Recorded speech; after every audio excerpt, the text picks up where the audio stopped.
Yo, what's going on, guys? Welcome back to another video. Today I just want to touch on a topic where I learned a very, very valuable lesson from, and it's why you should only ever rely on yourself, gaining that true independence.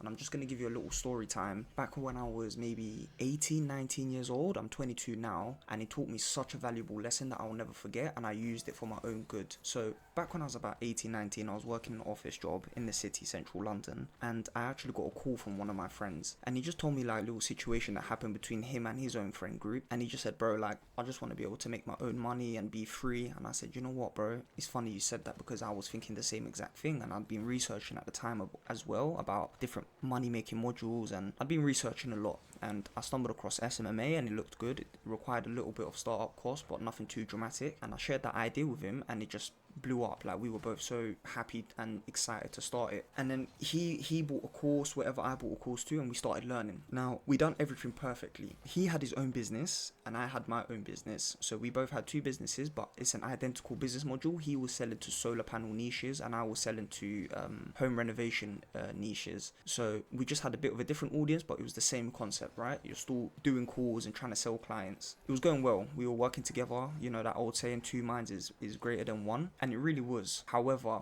there was a bit of a spin to it that took a turn for the worst. Now, we were building it up, right? We were doing our websites, we were doing our workflows and VSLs, etc., etc. And my friend was much more advanced in the tech side of things. Like, in terms of building websites and stuff like that, he was the better person to do it. And I was the much better person in terms of speaking and doing sales. So he was helping me with that and I was helping him with that, you know, tit for tat basically. And that was quite good. And that is also one of the reasons why working as a team is very beneficial. Now, what happened was I got too reliant on his help with building tech side of things. Now, you got to remember this, right? If you're relying on someone too heavily on helping you with a certain topic or a certain subject or a certain business, if that person decides to leave, it's going to be detrimental for you. And it's always better for you to learn yourself. What I should have done looking back, and what I will do in the future, is learn it myself. I should have sat down with him and told him, bro, teach me what you know or how you got to this point. And that's the most valuable skill, because you're acquiring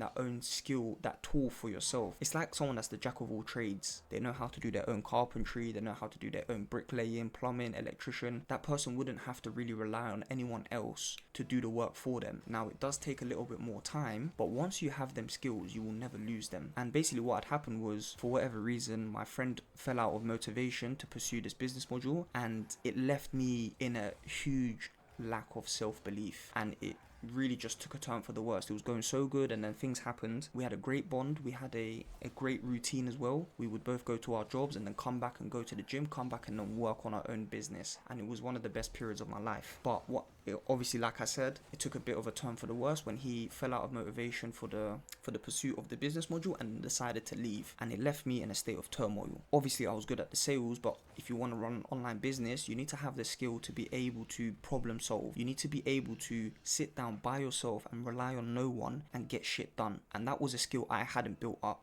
That area was an area of weakness for me, and I ultimately left that business module on hold for a very long time because I didn't have enough belief in myself or the right tools to be able to run it by myself. Now, if I did have that ability to run it by myself, if I did have that ability to run operations by myself, I probably would have been making a shit ton of money by now. But because I was too reliant on him and I didn't sit down by myself and put the extra work in to learn it myself, it put me in the situation that I am now, which was ultimately a failed business. I was cutting corners, point blank period. I was cutting corners, and people in life that cut corners will never ever achieve, or they will never ever last until the final checkpoint, until the finish line. Because when you cut corners, you miss out on valuable skills. When you're trying to do a marathon and you cut it short and you can't be bothered, you're not going to get that extra bit of fitness you need to push you to that finish line. And you only realize it in the end, and that's when the regret kicks in. Now, there's always a lesson to be learned from everything. You don't have to be regretful, you just have to learn from your mistakes, and I did. For example, with this YouTube channel, it doesn't require the most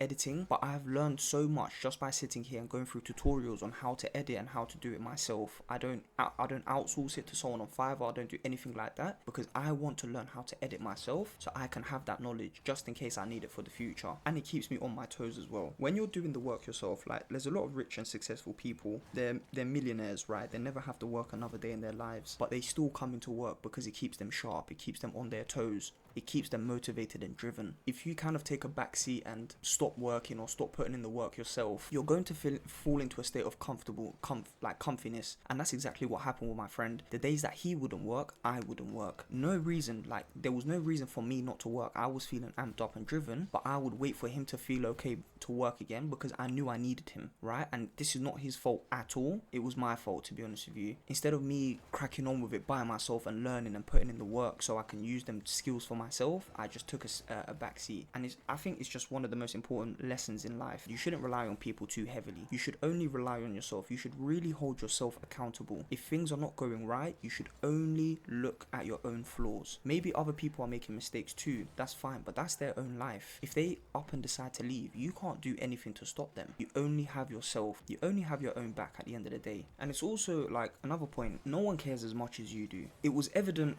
for me personally speaking, if I'm being honest, it was evident that I wanted to succeed more than my friend. Now, you may look back and say, oh, well, if you really wanted to succeed, you would have put in that extra work yourself, which is completely correct. That's true. But I really wanted to succeed. I had the vision. I was often motivating my friend to come and work. Instead, what I should have been doing is just respecting his decision to take some time off or leave the business module completely and just get on with it myself and just suck it up and just fucking put the work in myself. You build discipline, not dependence. Like, waiting on someone else becomes a crutch. Doing it yourself becomes a habit, and that habit leads to mastery. When you get up and do things yourself, it becomes addictive. Often in life, we rely on people for a lot of things. You know, we may owe people debt, and we may ask too many favors from people, and you just feel yourself torn between so many different worlds. If you can get stuff done yourself and you don't have to rely on anyone, it's truly one of the most blissful feelings ever. You just feel free. You just know that you have yourself and you got your own back and you've never failed yourself. And having that discipline and having that good habit is what's really going to make the difference in the long run. Not to mention as well, once you've made a habit of doing things yourself, you build up so much belief in yourself, so much motivation. You feel like nothing is stopping you. Like when my friend didn't want to work, if I had been doing the work myself, I would have just said, okay bro, no problem. I would have motivated him, but if he ultimately wanted to stop, which he did, it wouldn't have been too much of a backlash on me because I know that I can do this, finish this myself. You always have your own back. You're always with you. Partners, friends, mentors, they come and go, but you're stuck with yourself, so you better become someone you can count on. I want you guys to remember that.